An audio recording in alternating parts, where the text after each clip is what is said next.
Good morning. My name is Thomas Cullen. I'm the U.S. Attorney for the Western District of Virginia. I have a large group assembled behind me. I'm going to introduce some of these folks. Hopefully won't forget anyone.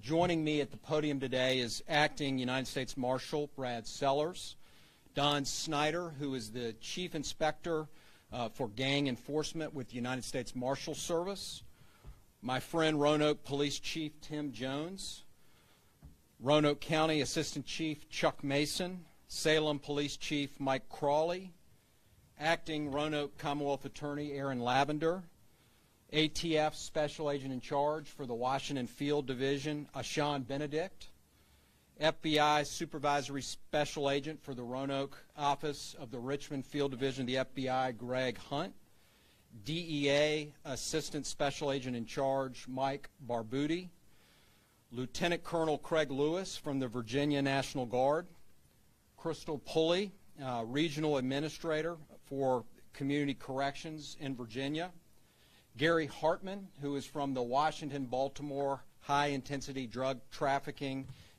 Task Force, which is part of the National Office of Drug Control Policy. They oversee our Regional HIDTA Task Force, which is based in Roanoke County, and Virginia State Police Captain Greg Blankenship. We are here today to announce the successful completion of Operation Triple Beam, a multi-agency public safety initiative that led to the apprehension of over 200 wanted felons and the seizure of nearly 50 firearms and $500,000 worth of illegal drugs from the streets of Roanoke. Since becoming U.S. Attorney a little over a year ago, I have been laser focused on two things. First, reducing gun-related violence in the city of Roanoke, and second, increasing the level of cooperation between our federal, state, and local law enforcement agencies in the Roanoke Valley. I believe that through Operation Triple Beam, we have made substantial strides in achieving both of these goals. I'm grateful for the hard work of everyone at this podium and their respective agencies, but I want to offer a special word of thanks to Marshal Sellers and the United States Marshal Service for quarterbacking this operation. It is our hope that this is a first step in making the streets of Roanoke safer, and we look forward to continued success along those lines in the future.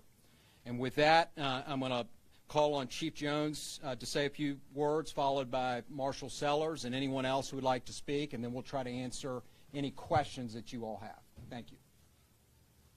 Thank you, Thomas.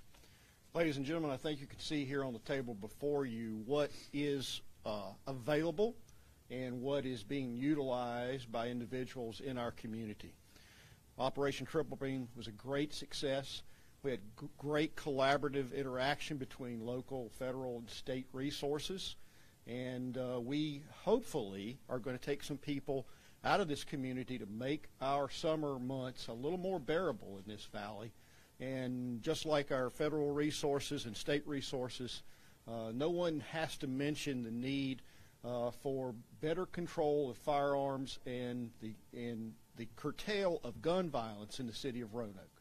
So we were very pleased. We had approximately 29 officers from the Roanoke Police Department that were involved in this initiative, and the fruits of their endeavors are yet to be seen as the cases work their way through federal court. So thank you. Thank you, Chief.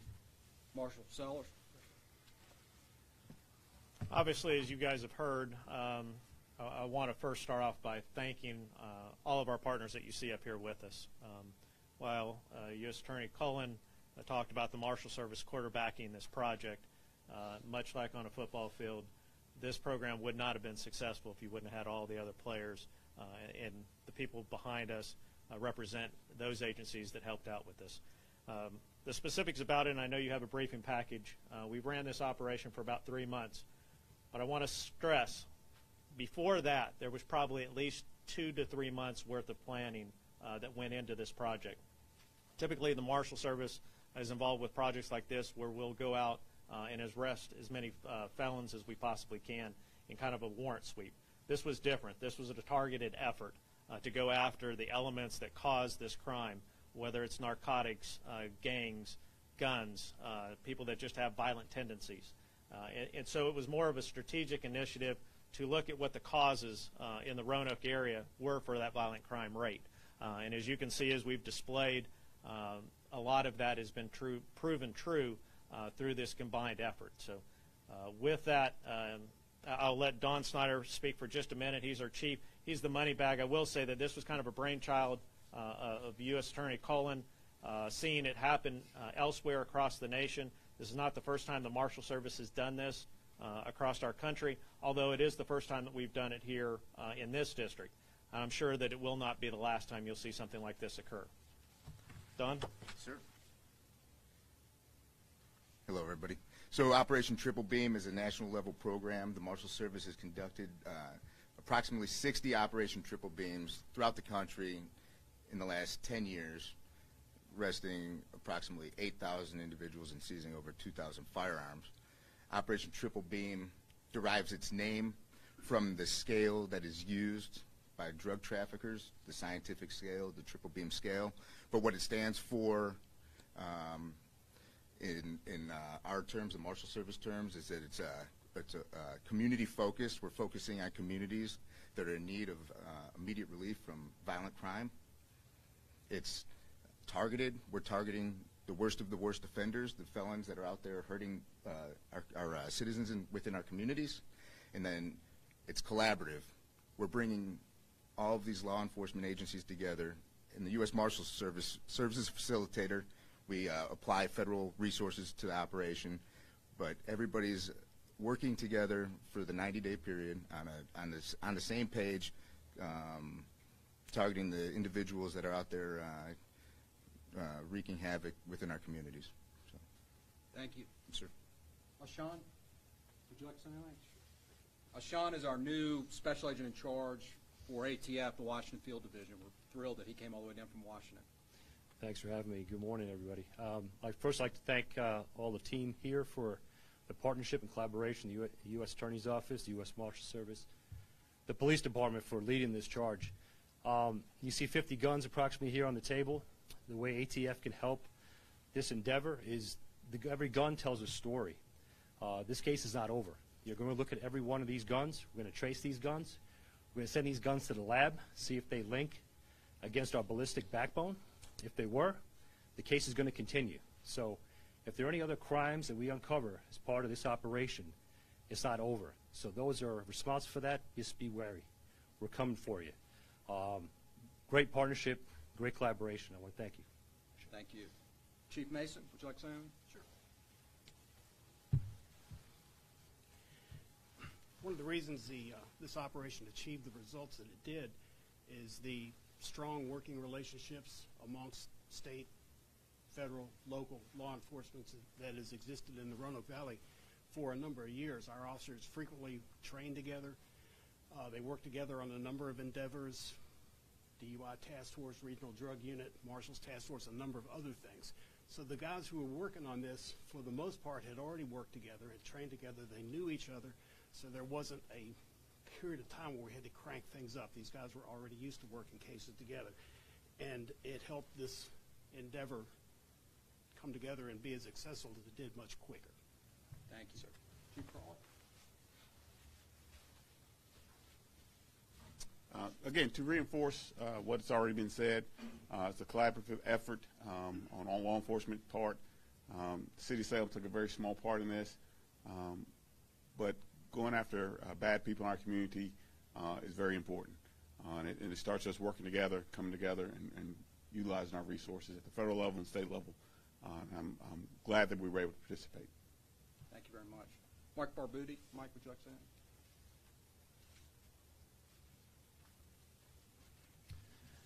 On behalf of DEA, I just want to echo a lot of what's been said here already. I want to thank the U.S. Marshal Service for their leadership on this and U.S. Attorney Cullen. It shows great leadership that a lot of these defendants that we're talking about here today are being prosecuted in the federal system. And as was said by my colleagues from ATF, this case is continuing. These cases are continuing. We're continuing to develop leads to lead to additional arrests. And we're just happy to participate with this great state and federal and local collaborative effort. Thank you. Thank you, Mike. Anybody else? I miss anybody? Happy to answer any questions that you all have. Yes, sir. 200 plus fugitives. So are these people already wanted, and have they descended on the Roanoke area? Were some of them not from the area? I'm going to let the Marshal Service, so Brad, do you want to address kind of how we selected targets and went from there? Yeah. Targets were selected on a couple different ranges, but to answer your question directly, know that they were not all individuals that had warrants out for them at the time that we initiated this operation. The way the operation works is it's kind of a fluid operation. The fact that we started out with a target list of people and areas that we thought we should concentrate on coming from our partners here, but then that kind of became a fluid moving target. In other words, if a crime developed during this 3-month operation that focus needed to be adjusted for, then we would move and focus on those individuals. So some of them were just, I hate to say it, cops being cops, going out there and doing their enforcement that led to arrest. So to answer your question directly, not all of them had warrants when we started this. Did you get a lot of help from the public? Did you get a lot of tips from the public? Were people willing to help? And I think, obviously, our state and local partners would be better to answer that question. I will say this. I don't know that it was so much people calling in, because there was no area for them to call in. It's not as if we announced that we were doing this and initiated that public contact. Although once the public became aware of what was going on out there, as we were looking for people and not finding the information that we were trying to develop at that time, I'm sure that the public was involved in a lot of that. But again, I would turn that over to the state and local partners and let them kind of address that. The Marshal Service, no, we were not getting a whole lot of calls, but that traditionally is not what we would get either. Yes, sir. We've certainly seen law enforcement agencies cooperate before on operations like this in the past, but could you elaborate on how this is different and just how different this is from the operations that you all have been involved in the past? So I think it's different in that this was a national initiative, something that's been deployed across the country. As Marshal Sellers said, I had read about successful Operation Triple Beams in other parts of the country and wanted to try to establish something similar here. The fact that this operation itself lasted 9 weeks, it was resource intensive, time intensive. These officers from all these agencies worked overtime, worked overnight in order to make these cases. And everyone was willing to defer to the group and the larger goal, which was to be successful. I think we are fortunate in this valley. There's a long-standing tradition of working together, and the reality is we have to. My U.S. Attorney's Office is among the smallest in the country. The federal agencies in the western part of the state are woefully understaffed, so we have to rely on our state and local partners. We know we can count on them, but we had never done anything quite on this scale, and I think the results speak for themselves. Taking almost 50 guns off the streets of this city, it is my hope we're going to have a serious impact on violent crime, as the Chief said, as we move into the spring and summer months. How many prosecutions are either underway or about to get started in state and in federal court, and how many of the people arrested are still in custody? So, Jeff, I can speak to federal court. Of the 209 arrests as part of Operation Triple Beam, my office accepted 39 cases or 39 defendants for prosecution. So approximately 40 cases were identified. We can certainly follow up with names and court numbers of who these defendants are and of what they're charged with, but generally speaking, the charges range from unlawful possession of a firearm by a convicted felon, distribution of controlled substances, and possession of a firearm in furtherance of drug trafficking. I think this underscores, in my office, for fiscal 20, I believe, for this fiscal year ending September 30th, we're on pace to have a 60% increase in the number of criminal case filings. So Operation Triple Beam has certainly contributed to that, but I think it emphasizes the approach of this U.S. Attorney's Office, the Department of Justice, being more aggressive in prosecuting illegal gun possession, violent crime, and drug trafficking. And it's my hope that not only are we going to see a huge increase in the number of overall cases, but over the next couple of years see a decrease in the level of violent crime in this community and communities like it. Do you know if any of these guns are stolen at some point throughout Roanoke or surrounding areas? So, as Special Agent Charge Benedict said, part of the process is, with ATF's help, is tracing kind of the provenance of these firearms, where they hit the market, if they were stolen, who reported it stolen, were these guns, can you trace them ballistically to other crimes? I can't answer that question with respect to each firearm, except to say, if we're able to determine that one of these firearms or more than one of these firearms was actually used in a shooting or other crime, we're going to do everything we can to prosecute that. So other than the guns, what kind of narcotics were seized in this? I'll let Marshal Sellers give you the breakdown. I'll be up front. I'm probably the wrong person to be giving you the breakdown of that. I can't give you that. I can start to guess, but I'm not sure of the specificity of it. I would tell you it was a wider variety. Our state and local partners, as well as DEA and HIDA, could answer more specifically what they were finding.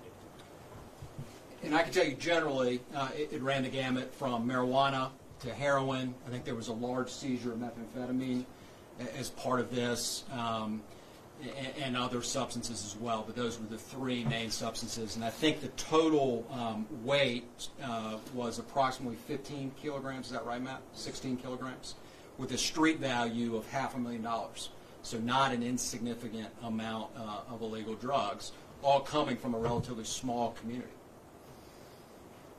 Yes, sir. Are you hoping to send some kind of a message to the community, or for people who are thinking about doing various things?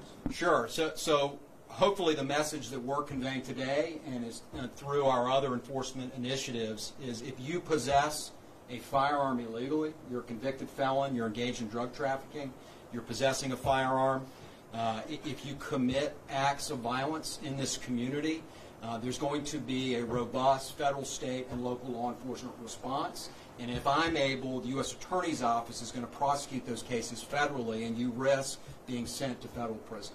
I have a zero tolerance for folks who use guns to hurt other people and to make communities less safe. I can't emphasize that enough. As long as I'm in this office, that's going to be the priority, and we're going to continue to do enforcement initiatives like this until we put a dent in this problem. I will say, if I can just add into one other message that I think the partners here want to make sure, and we've heard it earlier, was it's not over. We didn't run this operation just for 3 months and then shut it down. These investigations will continue to go on. There was information that was gleaned out of this investigation that will continue to be investigated.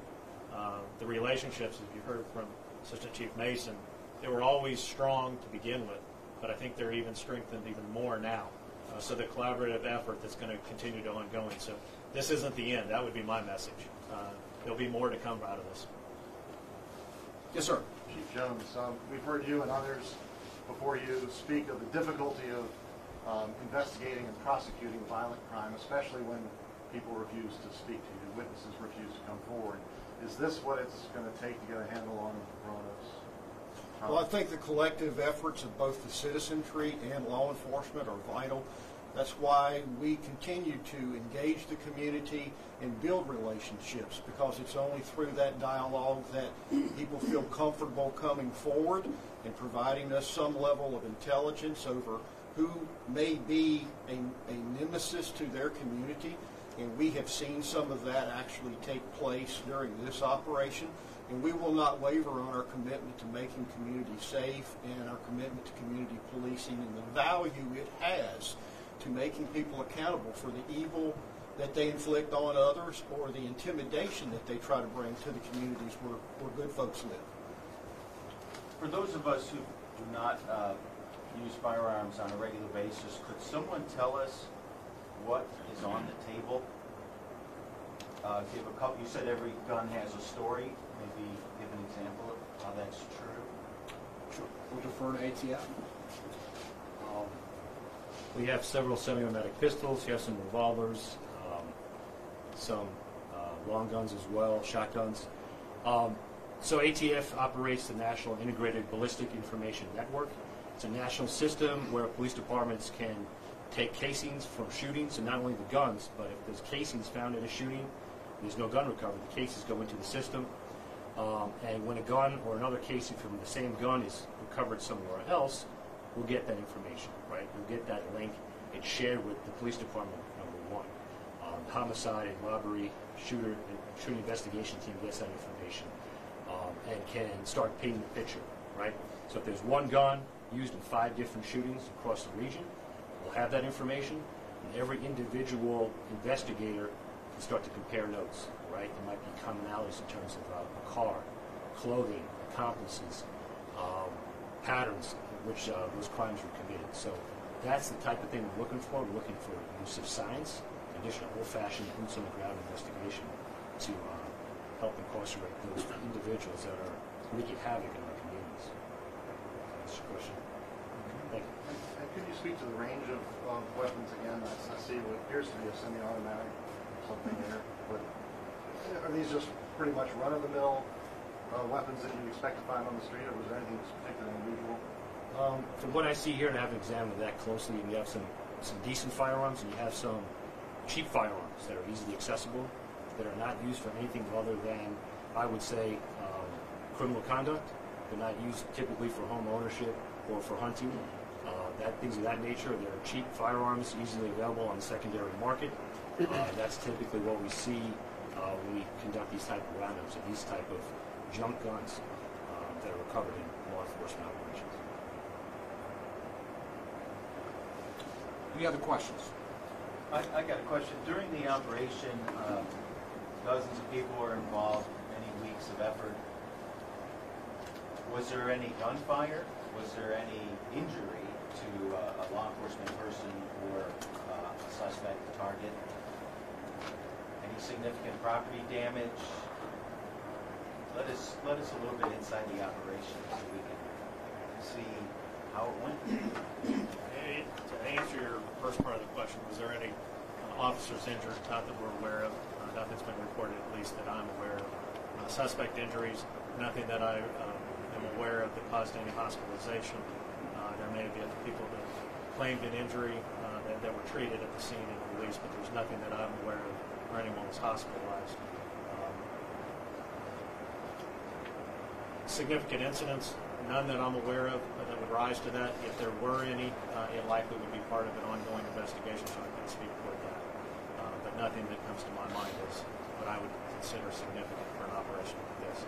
Again, these were our fine criminal investigators out doing what they do every single day on the street. Nothing was any different for this operation as far as that same type of professionality that they used in the incidents that they encounter on a daily basis. Were any shots fired either at law enforcement or by law enforcement? Not that I'm aware of, although there's other partners up here, if they're aware of it, they can speak up, but nothing that I'm aware of from the Marshal Service perspective. And in terms of the territory that was focused on, in this community, we have Roanoke City, we have Roanoke County, we got Salem, but on some days Botetourt seems like part of the Roanoke Valley too. Could you tell me the geography that was encompassed by this operation? It's fair to say that there was a likelihood that we would have been in other counties other than Roanoke, but for the most part the focus was on Roanoke County. That's where the majority of the operations were.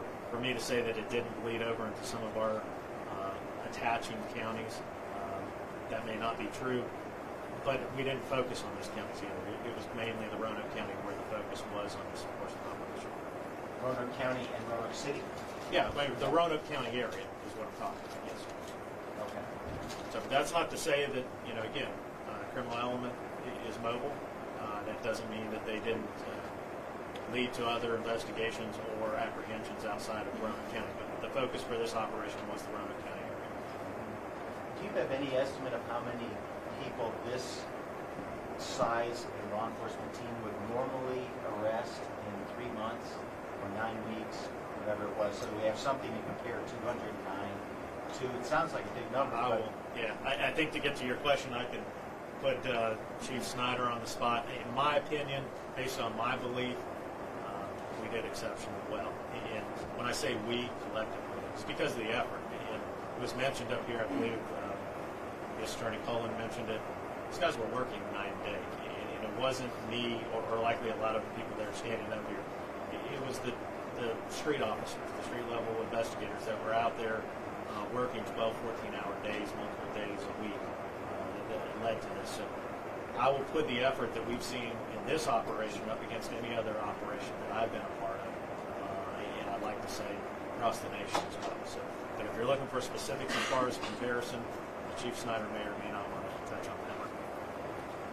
I'll just mention briefly that I second the Marshal's thoughts that this was a very successful operation.